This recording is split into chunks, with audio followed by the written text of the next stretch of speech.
Hi, I'm Ben from EnglishPhotographer.com, and this is What is the RAS? Okay, cool. So, what is the RAS? What is the Reticular Activating System?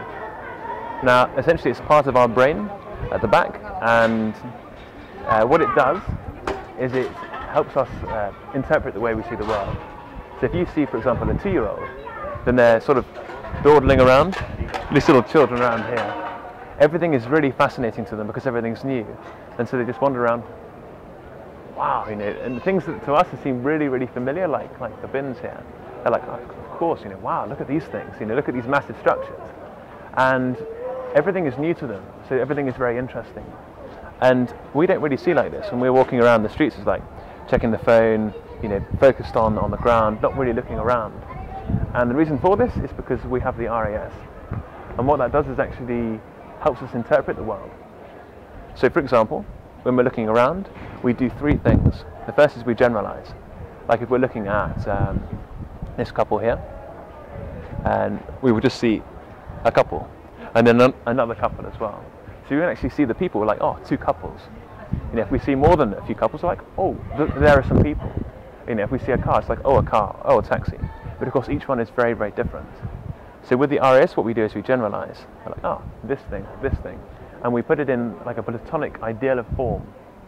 So Plato talks about forms, and we do essentially the same thing. We generalize, like, oh, you know, there's a chap, you know, and we'll make maybe generalizations if we look a little bit closer. We're like, oh, he has a turban, therefore maybe he's an Indian chap, and it's still a generalization, but it's based on something else. And so we generalize. That's the first step.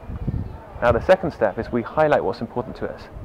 So if I'm looking at taking a photograph of this lady back here, then I'm focused so much on her that my brain highlights that. So for example, if we're driving around, then all of these signs are going to stick out to us, like, oh, you know, speed limits or destination signs. They really stick out. And the third step is the deleting.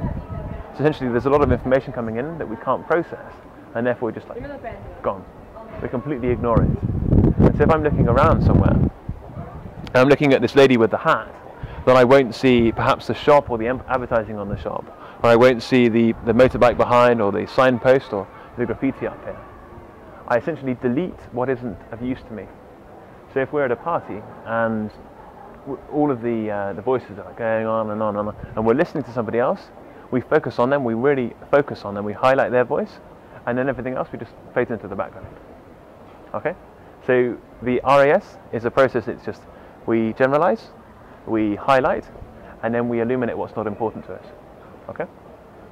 So with photography, it makes a big difference because actually it changes how we see the world very physically. So what I want you to do now is have a look around, and in the scene, look for everything that is blue. Okay?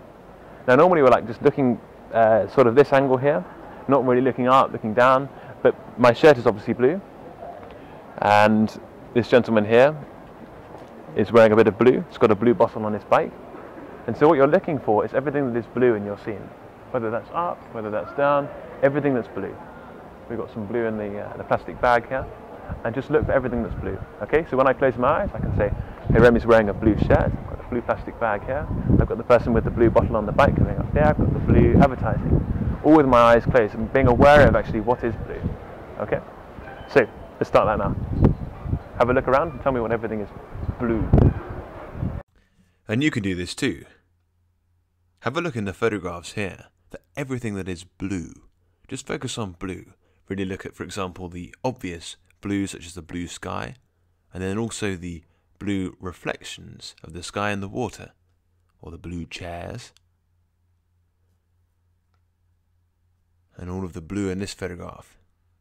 Think blue, blue, blue, blue, blue.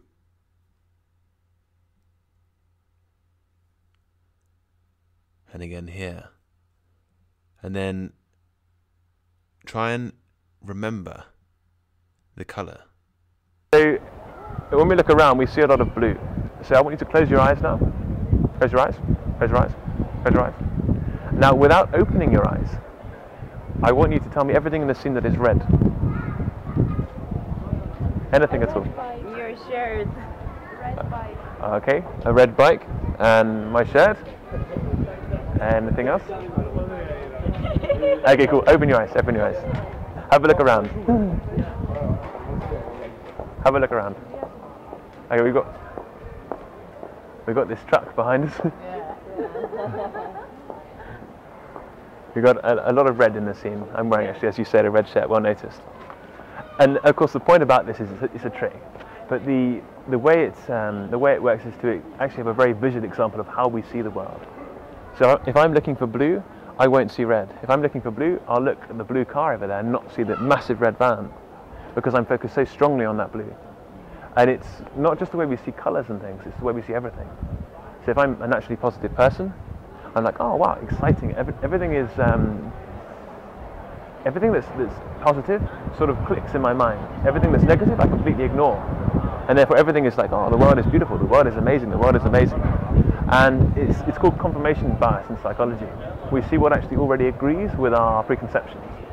Everything that doesn't, ignore it, get rid of it.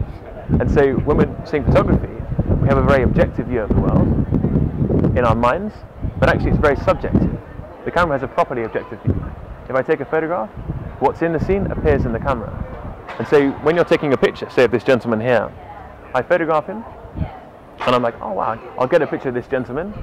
And what actually happens is I'm focusing so strongly on him that I don't see the background. I'm almost a luminous of the background because I'm highlighting him. And therefore I take the picture, and the actual photograph doesn't look like how I imagine the scene, like how I remember it. What that actually means in practice is I take a photograph and it doesn't look like how I wanted it to look. Okay?